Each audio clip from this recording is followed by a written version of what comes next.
Hai semuanya, Assalamualaikum. Selamat datang di channel Dasilva Raditya. Nah, di kesempatan kali ini saya ingin berbagi nih bagaimana caranya bikin bolu pandan yang super lembut dan enak banget hanya dengan menggunakan 3 butir telur, serta caranya sangat mudah yaitu dikukus. Bisa menjadi bolu pandan yang super nikmat dan cepet banget bikinnya. Oke, buat teman-teman yang udah penasaran apa saja bahannya dan bagaimana cara pembuatannya, so jangan kemana-mana, tonton terus hingga akhir. Terima kasih.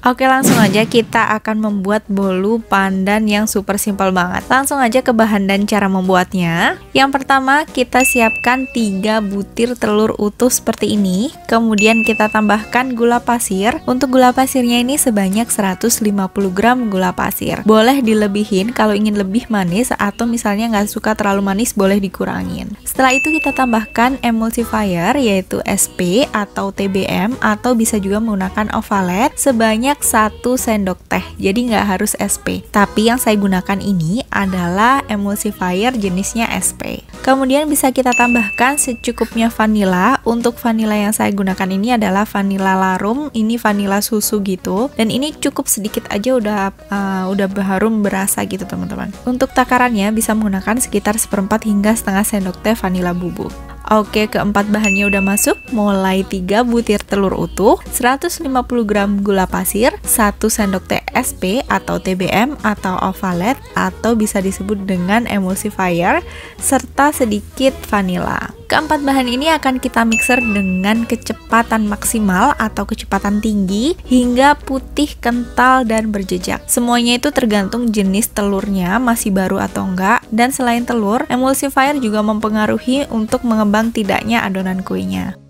Selama menunggu adonannya putih, kental, dan berjejak, kita akan bikin bahan duanya, yaitu dari 100 gram margarin yang udah saya lelehkan seperti ini. Untuk melelehkannya jangan sampai terpisah antara air dengan lemaknya ya teman-teman. Untuk margarinnya, selain menggunakan margarin, teman-teman bisa juga menggunakan minyak sayur yang biasa kita pakai untuk menggoreng. Tapi jangan lupa untuk menggunakan minyaknya yang masih baru, jangan yang lama ya teman-teman. Kemudian kita tambahkan sekitar 2 sendok makan kental manis putih atau setengah saset. Itu kalau beli sasetan bisa menggunakan setengah saset kental manis putih sekitar 20 gram. Nah, selain bahan ini kita tambahkan juga pastanya. Di sini saya menggunakan pasta pandan. Sebenarnya untuk pastanya bisa sesuai selera teman-teman. Pasta apapun yang ada di rumah teman-teman. Kalau di sini karena namanya bolu pandan, saya akan gunakan pasta pandan. Untuk pasta pandannya ini saya gunakan sekitar 1 sendok teh pasta pandan. Setelah ketiga bahan ini kita masukkan jadi satu, mulai dari margarin, kental manis putih, serta pasta pandannya, kita akan aduk hingga rata sebentar aja. Lalu ini akan kita sisihkan terlebih dulu. Kemudian kita lihat lagi adonan yang kita mixer dengan kecepatan tinggi tadi. Nah, seperti ini penampakannya kalau misalnya dia sudah putih, kental, dan berjejak. Di sini akan saya matikan terlebih dulu. Saya akan perlihatkan bagaimana dia benar-benar berjejak.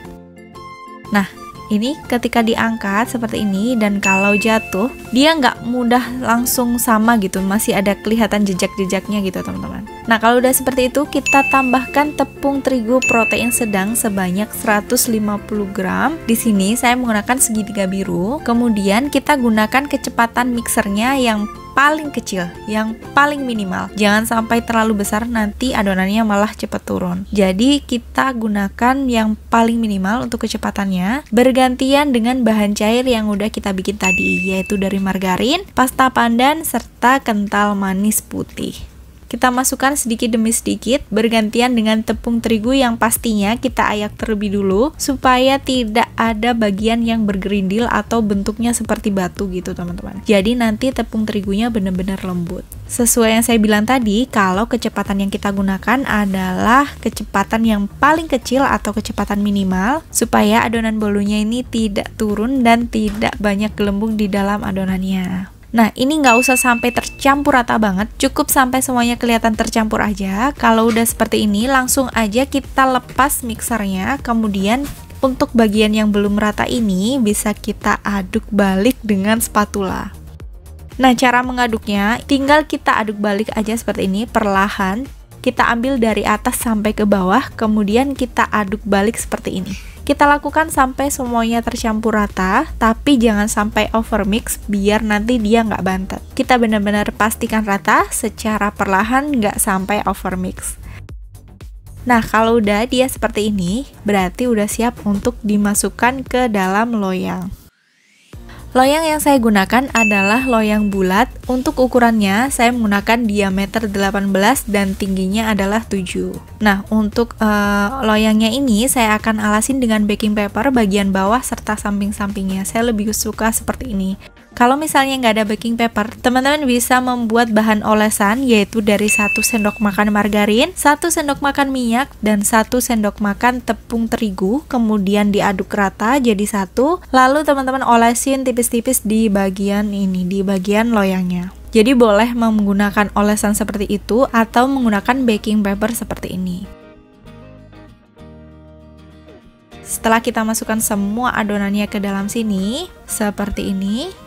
Emang sedikit kental gitu untuk adonannya. Setelah seperti ini, kita ratakan bagian atasnya, lalu kita hentak-hentakan sebentar seperti ini, supaya tidak ada bagian yang tidak terisi adonan dan tidak ada gelembung yang terperangkap di dalam sini. Kalau udah seperti ini, berarti ini udah siap untuk dikukus. Jangan lupa panaskan kukusan terlebih dulu selama kurang lebih 15 menit atau sampai beruap menggunakan api sedang. Kalau udah panas dan beruap, kita bisa masukkan adonannya. Nah, untuk adonannya ini akan saya kukus kurang lebih sekitar 30 menitan menggunakan api sedang ke kecil. Jangan menggunakan api yang terlalu besar, karena menurut saya kalau menggunakan api yang terlalu besar itu membuat bagian atas cake-nya atau bagian atas bolunya itu bergelombang. Jadi jangan terlalu besar, juga jangan terlalu kecil banget. Lebih memilih ke sedang ke kecil.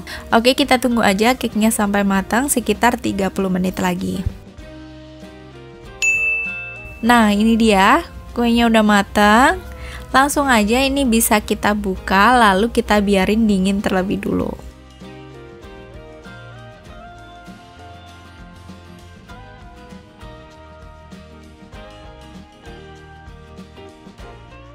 Nah, ini dia bolunya udah mulai hangat seperti ini, jadi dia belum terlalu dingin banget. Biasanya juga ketika panas ataupun ketika hangat saya udah keluarin. Nah, kalau ini ketika hangat, ini alasan saya kenapa suka banget menggunakan baking paper, karena bagian samping-sampingnya itu, sampingnya bahkan bawahnya itu bagus gitu kalau misalnya menggunakan baking paper. Sekarang akan kita balik dulu ini. Nah, setelah kita balik seperti ini, kemudian kita akan angkat secara perlahan untuk bolunya ini.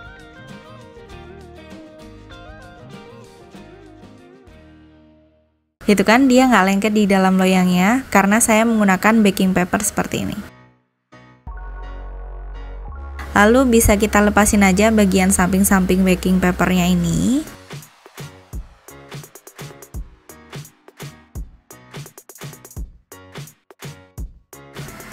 Kemudian kita bisa lepas bagian atas baking papernya.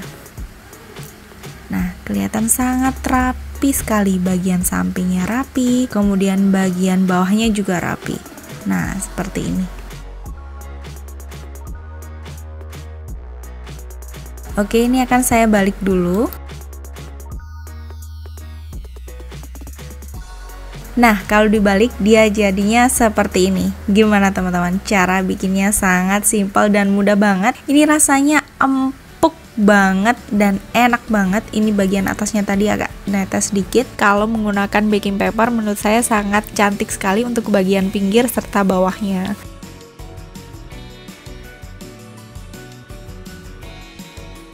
Oke teman-teman, jangan lupa cobain di rumah.